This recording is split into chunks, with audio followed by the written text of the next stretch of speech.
ఇక డిసెంబర్ 9లోగా రుణమాఫీ చేస్తా బ్యాంకులకు వెళ్ళి 2 లక్షల రుణం తెచ్చుకోండి అన్న రేవంత్ రెడ్డి. ఆగస్టు 15 అంటున్నారు. సో ఇది ఏంటి, ఎంపీ ఎన్నికల్లో ఓట్ల కోసమే అంటారా? రుణమాఫీ అంటే తెలంగాణ రాష్ట్రం ఏర్పడిన తర్వాత మరి గత 10 ఏళ్లలోపు బీఆర్ఎస్ ప్రభుత్వం చేసినటువంటి ఏదైతే అస్తవ్యస్త పాలనకి మరి ధీటుగా పనిచేయాలన్న ఆలోచనతో కాంగ్రెస్ ప్రభుత్వం ఉన్నప్పటికీ అనేక అప్పులతో మరి వెనకబడినటువంటి తెలంగాణ దీన్ని కాస్త గతంలో జరిగినటువంటి తప్పులను సరిదిద్దుకుంటూ మరి ముందుకెళ్ళేటటువంటి దశలో కాస్త వెనకబడి ఉంటాం వాస్తవమే. మాట ఇవ్వటం మాట వాస్తవమే. కానీ నిదానంగా మరి డిసెంబర్ ఆనాడు చెప్పినటువంటి మాటకి అదేవిధంగా ఆగస్టు నెలలో ఇచ్చేటటువంటి రుణమాఫీ ఖచ్చితంగా కట్టుబడి ఉంటుంది. కాబట్టి ఇచ్చినటువంటి హామీలు నెరవేర్చే విధంగా మాత్రం కాంగ్రెస్ ప్రభుత్వం ధీటుగా ఉంటుంది. ముఖ్యమంత్రి రేవంత్ రెడ్డి సమక్షంలో అద్భుతమైన పాలన అందించబోతా ఉంది. బట్ ఎంపీ అరవింద్ చేస్తున్న వ్యాఖ్యల మీద మీ కామెంట్ ఏంటండి? అంటే లైక్ రేవంత్ సమర్థుడు బీజేపీలోకి వస్తాడు అంటే ఆయన వ్యాఖ్యానిస్తున్నారు కదా, దాని గురించి మీరేమంటే? అరవింద్ అన్నకి నేను ముఖ్యంగా ధన్యవాదాలు తెలియజేస్తా ఉన్నా. ఎందుకంటే రేవంత్ రెడ్డి గారు సమర్థుడని వారే కితాబు ఇచ్చారు. ఎందుకనంటే నిజంగా వాస్తవానికి రేవంత్ రెడ్డి గారు సీఎంగా సమర్థుడు. ఈరోజు మరి ప్రభుత్వాన్ని దిట్టగా అద్భుతంగా పాలించడంలో సమర్థుడు. ఎందుకంటే రేవంత్ రెడ్డి గారి వల్లనే, అంటే ముఖ్యమంత్రి రేవంత్ రెడ్డి గారి వల్లనే ఈరోజు రాబోయే కాలంలో కూడా ఈ 5 ఏళ్లలో అద్భుతమైన పథకాలతో ముందుకు తీసుకెళ్లేటటువంటి కార్యక్రమాన్ని ముఖ్యమంత్రిగా తీసుకెళ్లబోతూ ఉన్నారు. కాబట్టి వారు వెన్ను విరచకుండా ప్రభుత్వాన్ని అద్భుత పాలన అందించే విధంగా మాత్రానికి ముందుకు తీసుకెళ్లే దశలో ఉన్నారు. అసెంబ్లీలో ఆ ఎన్నికల్లో వచ్చిన రిజల్ట్స్ మళ్ళీ రిపీట్ అవుతాయన్న భావిస్తున్నారా, లేకపోతే ఏమనుకుంటున్నారు మీరు? అద్భుతంగా రాబోయేటటువంటి పార్లమెంటు ఎన్నికల్లో 13 నుండి 15 సీట్లు మాత్రాన్ని గెలవడం ఖాయం. ఎందుకంటే ప్రజలు ఆశీర్వదిస్తారు. ఇచ్చినటువంటి పథకాలని అద్భుతంగా ప్రజల్లోకి తీసుకెళ్తున్న యొక్క ప్రజల్లో ఒక ఆత్మస్థైర్యం ఏర్పడింది. ఖచ్చితంగా 13 నుండి 15 సీట్ల మధ్య గెలవడం మాత్రం ఖాయం. ఓకే, ఎందుకు ఆశీర్వదిస్తారు అనుకుంటున్నారు? అంటే మెయిన్ పాయింట్ ఏమని చెప్తున్నారు మీరు? ఆ రోజు మాట కాంగ్రెస్ ప్రభుత్వం ఏర్పడితేనే 6 గ్యారంటీ పథకాలతో ముందుకు రావడం జరిగింది. ఇచ్చినటువంటి 6 గ్యారంటీ పథకాల్లో కూడా 5 గ్యారంటీ పథకాలు అద్భుతంగా ప్రవేశపెట్టడం జరిగింది. కాబట్టి ప్రభుత్వం వస్తేనే, కాంగ్రెస్ పార్టీకి ఓటేస్తేనే ఇచ్చినటువంటి హామీలు నెరవేర్చే పార్టీకి ప్రభుత్వం కేవలం కాంగ్రెస్ పార్టీ అనే ఆలోచనతో మరి కాంగ్రెస్ పార్టీ ఇచ్చినటువంటి ఎవరైతే ఎంపీ అభ్యర్థులు ఉన్నారో వారిని గెలిపించాలనే ఆలోచనతో మాత్రానికి ప్రజలు మాత్రం ఉన్నారు. సో ఈ ఎలక్షన్స్లో జాతీయ అంశాలన్నది ఎఫెక్ట్ చూపించే అవకాశం ఉంటుంది. సో రాష్ట్రంలో పరిస్థితులు ఎలా ఉన్నా కూడా జాతీయ అంశాలని దృష్టిలో ఉంచుకుని ఈ ఎలక్షన్స్ జరుగుతాయి. సో ఆ రకంగా చూస్తే ఏ అంశాలు ప్రభావితం అవుతాయని జనం మీద మీరు అనుకుంటున్నారు? అంటే జాతీయ స్థాయిలో ఉన్నటువంటి అంశాలు ప్రధానంగా 5 న్యాయ సూత్రాలు కూడా మొన్ననే చెప్పడం జరిగింది.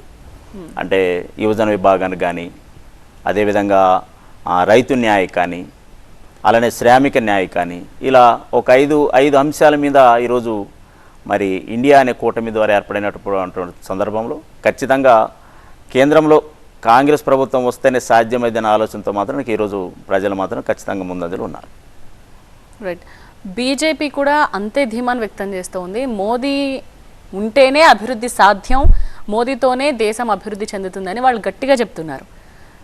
సో దీని మీద మీరేమంటారు? గతంలో మోదీ చేసినటువంటి, అంటే బీజేపీ ప్రభుత్వం అవలంబిస్తున్నటువంటి వ్యతిరేక విధానాలు ఈరోజు ప్రజలు ఎండగట్టబోతూ ఉన్నారు. ఎందుకంటే జిఎస్టీ అనే దాని మీద కూడా రైతాంగానికి వేయడం, అలా అనేకమైన పథకాల మీద కూడా వాళ్ళు విస్మరించే ప్రయత్నం జరుగుతూ ఉంది. కాబట్టి దీనిలో భాగంగా కాంగ్రెస్ ప్రభుత్వాన్ని ఏర్పాటైతేనే గతంలో ఆర్థిక సంస్కరణలు కేవలం కాంగ్రెస్ ప్రభుత్వం వల్లనే సాధ్యమైందనే ఆలోచనతో ఈరోజు కూడా దేశం కూడా చూస్తూ ఉంది. ఖచ్చితంగా రాబోయే కాలంలో మా నాయకుడు రాహుల్ గాంధీ గారిని ప్రధానమంత్రి చేయడం మాత్రం తథ్యం. ఆల్రైట్, కాలర్స్తో మాట్లాడదామండి. వెయిట్ చేస్తున్నారు. న్యూజెర్సీ నుండి కాల్ చేశారు రాజు. నమస్తే మేడం. నమస్తే అండి, మాట్లాడండి ఆదినారాయణ గారితో. ఆదినారాయణ గారు నమస్తే సార్. నమస్తే. నమస్తే అన్న. నేను మీకు కాల్ చేయడంలో ముఖ్య ఉద్దేశం ఏంటంటే, ఒకటి మిమ్మల్ని అభినందించటం, అన్న రెండోది మీకు ఒక సూచన చేయటం. అన్న ఫస్ట్ అభినందన ఏంటంటే, మీరు ఎలక్షన్స్ లో పోటీ చేస్తున్నప్పుడు ఇక్కడ మా ఫ్రెండ్స్, న్యూ చేస్తున్న ఫ్రెండ్స్ అందరు డిస్కషన్ వచ్చేది, ఆదినారాయణ చాలా మంచోడ్రా, చాలా మంది గ్రామీణ ప్రాంతాల్లో ఆదివాసీ గూడాల్లో ఎవరికే హెల్త్ ఇష్యూ వచ్చినా అన్న ముందుండి ఎంతో కొంత చేసుకొని ప్రతి హాస్పిటల్తో మాట్లాడి చేస్తారు. చాలా గ్రామాల్లో కొంత కుటుంబాల్లో అయితే అన్న ఫోటో ఉంటుంది, దేవుళ్ళ పూజిస్తారు. ఇట్లాంటి మంచిని గెలిపించాలరా అని చెప్పేసి మా మధ్య ఒక టాక్ వచ్చింది. ఆ ప్రజల ఆశీర్వాదంతో మీరు చేసిన సేవలతో మీరు గెలుపొందారు, మీరు ఎమ్మెల్యే గెలుపొందినందుకు నాకు చాలా హ్యాపీగా ఉందన్న. Thank you so much. మీరు అంత మంచి సేవని ఆ మారుమూల పల్లెలో చేసినందుకు, అది ఇక్కడ అమెరికాలో కూడా దాని గురించి బాగా చెప్పుకుంటారన్న మీ గురించి. థ్యాంక్ యూ అన్న, థ్యాంక్ యూ అన్న. రెండో అంశం ఏంటంటే ఇక నెక్స్ట్ అంటే మీకు కొత్తగా చెప్పేది ఏం లేదు, ఆ గ్రామీణ ప్రాంతాల్లో యూత్ ని కొంచెం ఆ లోకల్లో ఆ వ్యసనాలకి బానిసలు కాకుండా ఆ కాంపిటేటివ్ ఎగ్జామ్స్ వైపు కావచ్చు, లేదా ఏదైనా పరిశ్రమలు ఏర్పాటు చేసి స్థానిక పరిశ్రమలు ఏర్పాటు చేసి అట్లా మీరు కొంచెం వాళ్ళని మొబిలైజ్ చేయగలిగితే ఒక తరం బాగుపడుతుందన్న. ఎట్లాగో మీరు టీచర్ కాబట్టి ఒక సామాజిక సేవా దృక్పథంతో మీరు నిలుస్తారు కాబట్టి కొంచెం ఆ దిశగా కూడా మీరు ఆలోచించాలని చెప్పేసి మేము మా ఫ్రెండ్స్ మీ వెల్విషర్స్ అమెరికా నుంచి బలంగా కోరుకుంటున్నామన్నా. దీనికి కావాల్సిన ఎలాంటి సహకారమైనా మా ఎన్ఆర్ఐస్ నుంచి మేము ఖచ్చితంగా మీకు ఫండింగ్ కావచ్చు, మిగతా విషయాలు కావచ్చు, స్కూల్స్ బాగు చేయడం, కాలేజ్ బాగా ఆడిట్లో పూర్తిగా మీకు సపోర్ట్ చేస్తామన్నా. ఆల్ ది బెస్ట్ అన్న. ఆల్ రైట్ రాజు గారు, so full thank you, support మీకే అంటున్నారు. థ్యాంక్ యూ రాజన్న, చాలా సంతోషం. ఈరోజు నేను వాస్తవానికి వేదికకి రావడం మొదటిసారి. ఆ వేదిక నన్ను ప్రపంచవ్యాప్తంగా నన్ను ఈరోజు పరిచయం చేస్తున్నందుకు ముందుగా TV9 యాజమాన్యానికి ప్రత్యేక ధన్యవాదాలు తెలియజేస్తా ఉన్నా. ఎందుకంటే ఈరోజు నేను ప్రపంచవ్యాప్తంగా ఉన్నటువంటి ఎన్ఆర్ఐస్తో ఈరోజు మాట్లాడే అవకాశం, ఒక గొప్ప అవకాశం నాకు కల్పించారు.